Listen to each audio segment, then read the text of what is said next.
wabarakatuh. Perkenalkan, nama saya Yudi Hermawan, Sarjana Sosial, Guru SMP Negeri 40 Batam, sekaligus mahasiswa PBG dalam jabatan kategori 1 tahun 2022 LPTK Universitas PGRI Madiun. NIM nomor induk mahasiswa 21021146663. Pada hari ini, Rabu tanggal 5 Oktober 2022, saya akan melaksanakan praktik pembelajaran di kelas 9 dengan materi melaksanakan prinsip-prinsip kedaulatan sesuai dengan Undang-Undang Dasar Negara Republik Indonesia tahun 1945. Terima kasih. Wassalamualaikum warahmatullahi wabarakatuh. Assalamualaikum warahmatullahi wabarakatuh. Waalaikumsalam warahmatullahi wabarakatuh. Jadi kalian sekarang belajar apa? PKN. Ya, sebelum pelajaran kita mulai, silakan satu orang untuk memimpin berdoa. Silakan Di Fadli ya. Teman-teman, sebelum kita mulai pelajaran, ada baiknya kita berdoa menurut agama dan keyakinan kita masing-masing. Berdoa dimulai. Berdoa selesai. Ya, terima kasih Fadli. Baiklah, sebelum pelajaran kita mulai, kita lihat kalian di kelasnya masih ada sampah ya. Nah, coba kalian pungut sampahnya terus masukkan di tempat sampah.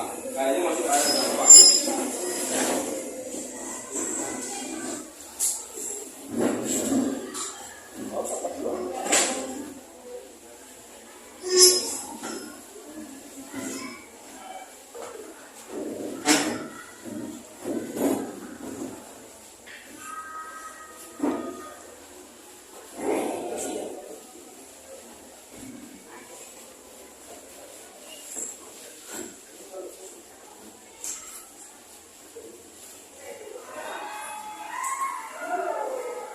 Baik, karena sudah bersih, terima kasih. Kemudian saya akan mengabsen kalian ya. Saya akan mengabsen kalian. Johandi, Aditya, Nabela, Cindy, Muhammad Hafiz Audi, Jafar, Fadil, Kurnia Putu, Reva, Fania, Lutfita, Gualven, Angelika, Akindia, Chris Stephen, Muhammad Fadli, Rafi, Farah, Adila, Anggun, Tiara, Marcel, Ali, Rolanda, Shakila, Diva, Vika, Claudia, Nakita, Jamita. Oke, semua ya. Berikutnya, sebelum pelajaran kita mulai, pada pelajaran yang lalu kita sudah belajar tentang teori-teori kedaulatan sama dengan pemilu ya. Sekarang coba sebutkan masing-masing teori kedaulatan. Siapa yang tahu? Ya enggak? Nah, Fadli. Macam-macam teori kedaulatan. 1. Teori kedaulatan luas. 2. Teori kedaulatan raja. 3. Teori kedaulatan negara. 4. Teori kedaulatan hukum. 5. Teori kedaulatan rakyat. Oke. Nah, itu adalah macam-macam teori kedaulatan.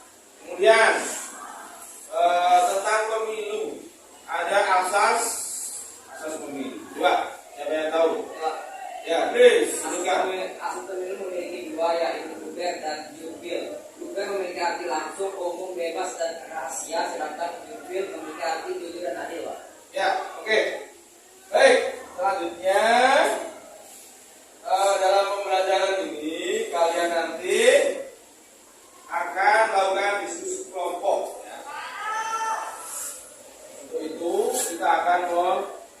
buat kelompoknya. Nah ini saya sudah menyusun kelompoknya. Nanti kalian tinggal menyusun bidanya ya. Saya sebutkan kelompok yang pertama, yaitu ada Yohandi, Aditya, Napela, Cindy, Aluci, dan Dava. Kemudian ada kelompok dua, itu ada Fadil, Kurnia, Reva, Fania, Lutfita, Walfen. Kemudian ada kelompok tiga, Angelika, Agindia, Chris, Fadli, Raffi, dan Farah. Kemudian ada kelompok 4, ada Nabila, Anggun, Tiara, Marcel, Alif, dan Rolanda. Kemudian yang terakhir kelompok 5, ada Sakila, Viva, Vika, Claudia, Nakita, dan Janita. Nah itu adalah kelompok kalian ya. Ingat nanti kalian bikin grup atau kelompok menyusun meja ini buat menjadi 5 kelompok. Oke. Baiklah, coba kalian perhatikan di layar. Kita akan belajar tentang perkembangan demokrasi di negara Republik Indonesia. Dimulai yang pertama adalah demokrasi parlementer.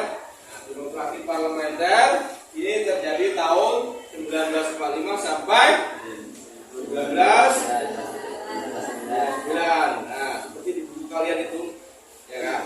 Coba kalian buka bukunya, ya kan? Demokrasi parlementer 1945 sampai 1959. Ya, coba tolong Bapak bacakan. Coba Agilia, baca yang keras. Demokrasi parlementer 1945 sampai 1959. Pada periode ini, terutama pada kurun waktu tahun 1945 sampai tahun 1949. Menurut Undang-Undang Dasar Negara Republik Indonesia tahun 1945, demokrasi yang harus dilaksanakan adalah demokrasi Indonesia dengan kabinet presidensial. Namun, dengan keluarnya maklumat pemerintah tanggal 14 November 1945 berubah menjadi demokrasi parlementer. Begitu pula pada kurun pemberlakuan RIS 1949, Indonesia dibagi dalam beberapa negara bagian. Sistem pemerintahan yang dianut ialah demokrasi parlementer, sistem demokrasi liberal. Pemerintahan dijalankan oleh Perdana Menteri, sedangkan Presiden hanya sebagai lambang. Karena pada umumnya rakyat menolak RIS, pada tanggal 17 Agustus 1950, Presiden Soekarno menyatakan kembali kepada bentuk negara kesatuan dengan UUD-S 1950. Pada masa pemberlakuan UUD-S 1950, demokrasi parlementer masih tetap dipertahankan. Namun, pada kenyataannya demokrasi ini tidak cocok dengan jiwa bangsa Indonesia. Hal tersebut menimbulkan silih bergantinya kabinet, pembangunan tidak lancar, serta partai-partai yang mementingkan kepentingan partai dan golongannya. Hal ini sangat membahayakan kehidupan berbangsa dan bernegara. Oleh karena itu, Presiden menganggap bahwa keadaan ketatanegaraan Indonesia dalam keadaan bahaya yang dapat mengancam persatuan dan kesatuan bangsa. Untuk itu, pada tanggal 5 Juli 1959, Presiden mengeluarkan Dekret Presiden 5 Juli 1959 yang isinya 1. Pembubaran Badan Konstitusi, 2. Pemberlakuan kembali UUD 1945 dan 3. Berlakunya UUD sementara 1950. 3. Pembentukan Majelis Permusyawaratan Rakyat sementara. 4. Pembentukan Dewan Pertimbangan Agung sementara. Baik, terima kasih. Nah, itu adalah masa demokrasi parlementer. Kemudian yang kedua, yaitu masa demokrasi terpimpin. Nah, ini terjadi tahun 1959 sampai 1966. Ini disebut juga dengan masa Orde Lama. Nah, kalian lihat juga di buku ya. Masa demokrasi terpimpin ya. Coba sekarang yang laki-laki baca. Pasti ya pasti.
Kita lanjutkan. Itu adalah demokrasi terpimpin. Selanjutnya nomor 3.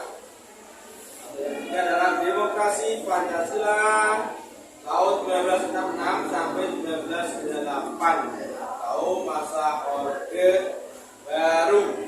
Kalian bisa lihat juga demokrasi Pancasila 1966 sampai 1998. Coba dibacakan. Ya, cewek. Iya. C. Demokrasi Pancasila 1966 sampai 1998. Periode ini terkenal dengan sebutan istilah Orde Baru yang ketika pelaksanaan Pancasila dari DPR tahun 1945 secara murni dan hasil pada periode ini secara tegas dilaksanakan sistem demokrasi Pancasila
konsolidasi. C. Kultur politik atau perubahan sikap terhadap politik di kalangan elit dan non-elit. D. Peran civil society masyarakat madani untuk menciptakan kultur toleransi yang mengajar keterampilan dan nilai-nilai demokrasi, sikap kompromi, serta menghargai pandangan yang berbeda. Baik, terima kasih. Nah, ini kalian sudah tadi membacakan tentang masa-masa perkembangan demokrasi di daerah Republik Indonesia. Ya, saya ulang ya. Demokrasi parlementer yang pertama dari 1945 sampai 1959. Nah, seperti pada layar kalian lihat dulu.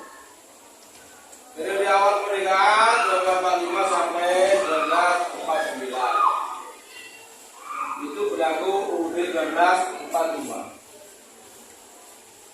Kemudian setelah adanya maklumat pemerintah 1945, maka terjadi pergeseran. Kita menggunakan demokrasi parlementer. Kemudian pemberlakuan konstitusi 1949 itu 27 Desember 49 sampai 1950. Sistem pemerintahan demokrasi parlementer, kemudian presiden hanya sebagai lambang. Kemudian 1950 demokrasi parlementer itu terjadi di sini bergantinya kabinet. Apa maksudnya? Ya, terjadi pergantian kabinet di sistem parlementer itu pada waktu itu. Kemudian ada pembangunan Jakarta. Dan parpol mementingkan kepentingan sendiri. Nah, hal ini dapat mengancam persatuan dan kesatuan bangsa. Maka keluarlah presiden 59. Kemudian kita lanjut setelah bentuk presiden, maka terjadi perubahan dari demokrasi parlementer ini ke demokrasi terpimpin tahun 1959 sampai 1966. Atau disebut dengan Orde Lama. Walaupun konstitusinya itu kita menggunakan UUD 1945, tapi kita ada penyimpangan. Presiden tidak berwenang pada DPR. Presiden dan DPR berada di bawah DPR. Kemudian penafsiran presiden terhadap Pancasila sila keempat, yaitu pimpinan tertinggi di kalangan pemimpin besar itu. Dengan demikian pemusatan kekuasaan di tangan presiden sehingga menimbulkan penyimpangan penyelewengan terhadap Pancasila dan UUD 1945. Dan demokrasi Pancasila 1966 sampai 1928. Ini masa Orde Baru. Kita memakai UUD 1945. Sistem pemerintahan presidensial. Nah, pada masa itu terjadi penyalahgunaan kekuasaan KKN bahwa kebebasan secara dibatasi. Praktek demokrasi menjadi semu, lembaga negara menjadi alat kekuasaan pemerintah. Kemudian timbullah gerakan reformasi. Nah, yang terakhir demokrasi Pancasila masa reformasi tahun 1998 sampai sekarang. Demokrasi yang dikembangkan pada masa reformasi pada dasarnya adalah demokrasi berdasarkan pada Pancasila dan UUD 1945 dengan penyempurnaan pelaksanaannya dan perbaikan peraturan-peraturan yang tidak. Selain itu, dengan meningkatkan peran lembaga-lembaga negara dengan menegaskan fungsi, wewenang, dan tanggung jawab yang mengacu pada prinsip pemisahan kekuasaan dan tata hubungan yang jelas antara lembaga-lembaga eksekutif, legislatif, dan yudikatif. Demokrasi Pancasila saat ini telah dimulai dengan terbentuknya DPR-MPR hasil pemilu 1999 yang memilih presiden dan wakil presiden serta terbentuknya lembaga-lembaga tinggi yang lain.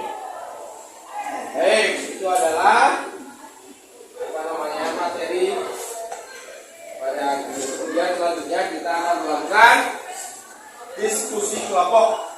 Diskusi kelompok seperti kelompok yang sudah kita buat. Oke. Sekarang kita akan menyusun pembagian kelompoknya.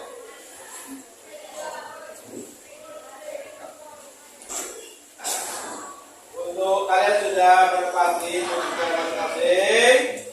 Nah, sebelum kalian diskusi, saya akan bagikan LKPD, lembar kegiatan peserta didik. Nah, ini setiap kelompok saya akan berikan satu. Ya. Nanti silakan kalian kerja kelompok, kalian kerjakan, ya. Setiap kelompok nanti satu aja ya. Nanti habis diskusi kalian bacakan kalian presentasi setiap kelompok untuk membacakan hasil diskusinya. Baik, saya akan bagikan LKPD-nya. Kelompok 1, kelompok 2, kelompok 3, kelompok 4, kelompok 5,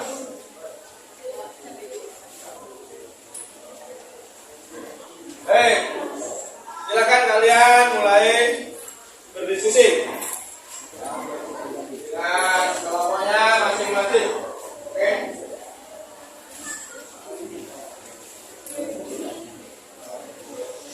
Oke. Waktunya diskusi dan turun. Sekarang waktunya kalian membacakan hasil diskusi ya. Kalian coba bacakan hasilnya. Mulai dari kelompok 1. Kelompok 1 silakan baca.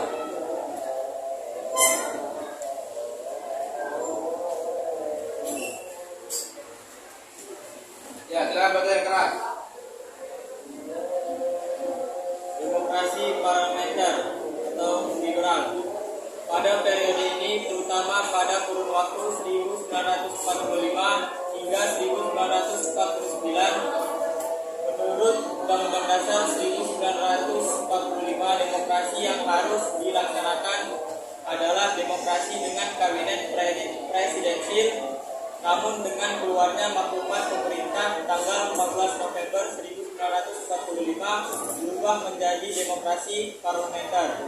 Pada masa pemberlakuan Undang-Undang Dasar sementara 1950, demokrasi parlementer masih tetap dipertahankan sampai dengan tanggal 5 Juli 1959. Kelebihan 1. Menteri dalam kabinet dipilih berdasarkan suara terbanyak di parlemen. Hal ini membuat tanggapan bahwa kabinet tersebut dapat mewakili suara rakyat dalam pemerintahan. 2. Eksekutif dan legislatif yang berasal dari satu partai membuat proses pembuatan kebijakan menjadi lebih cepat. Kekurangan, parlemen memiliki kewenangan yang sangat besar terhadap pemerintahan. Hal ini membuat kedudukan eksekutif menjadi tidak stabil. 2. Kabinet sangat tergantung pada dukungan parlemen, sehingga dapat dijatuhkan sewaktu-waktu. Oke, dah. Berikutnya kelompoknya Fadli. Baca.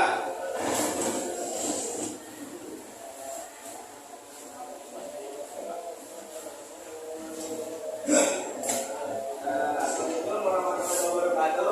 Waalaikumsalam warahmatullahi wabarakatuh. Ini adalah diskusi kami dari kelompok 3. Masa demokrasi Pancasila atau masa Orde Baru. Penjelasan singkat. Demokrasi Pancasila 1946 sampai 1994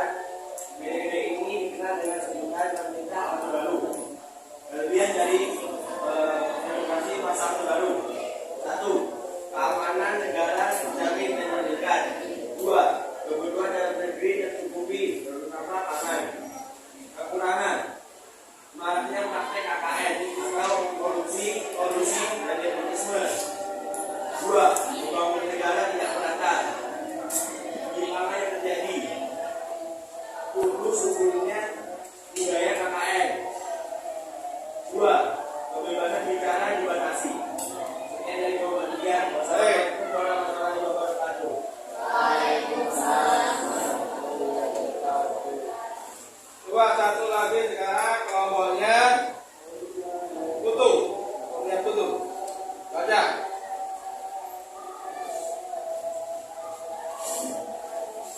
Assalamualaikum warahmatullahi wabarakatuh.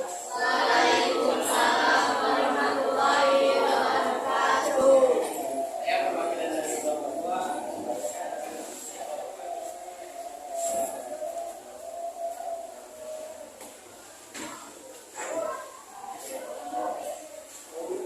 Organisasi Pancasila masa reformasi atau sekarang.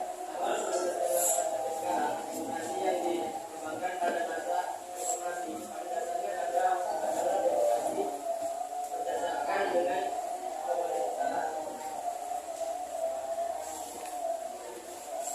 pemerintahan yang berkelanjutan dan penyempurnaan pelaksanaannya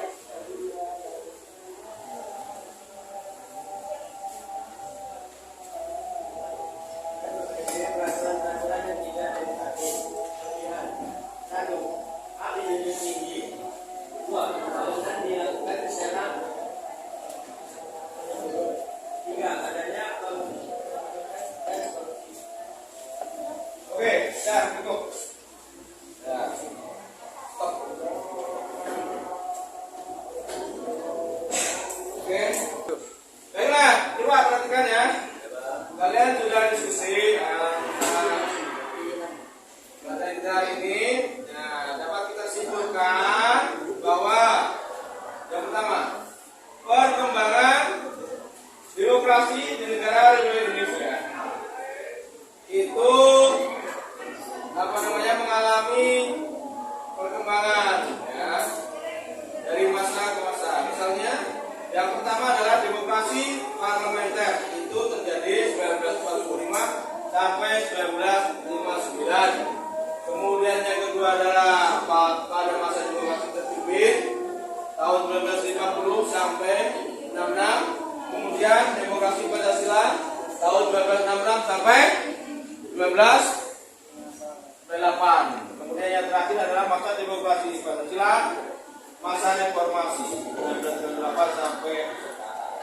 Nah, itu adalah pelajaran kita pada hari ini. Selanjutnya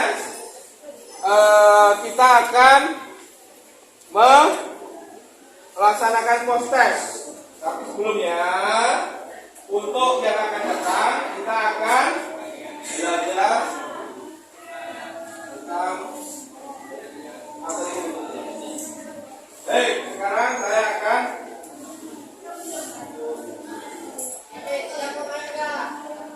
membagikan soal untuk post test. Ini masing-masing satu.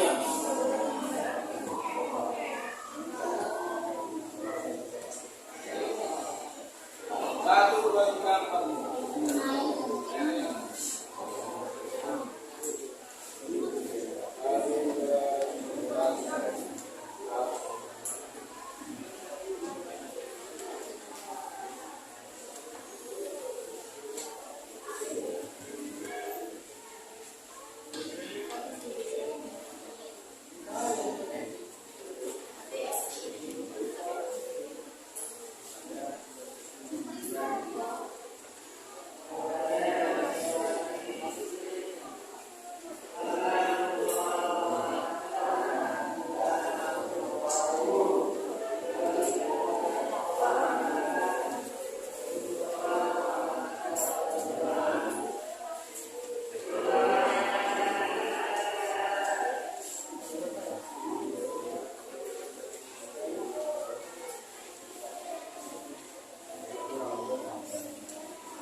Baik, waktunya habis. Silakan dikumpulkan.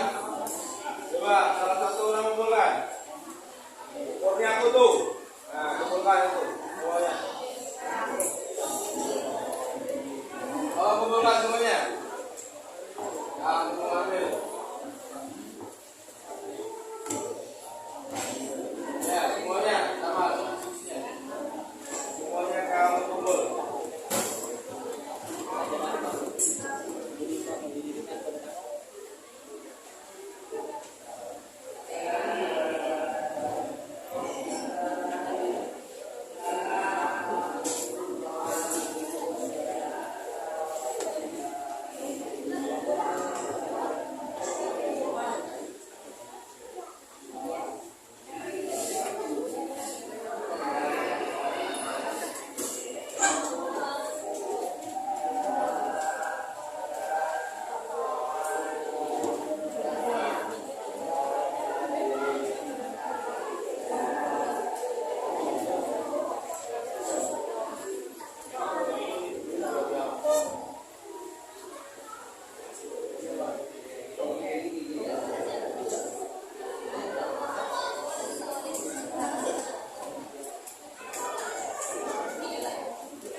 Baik, dua perhatikan.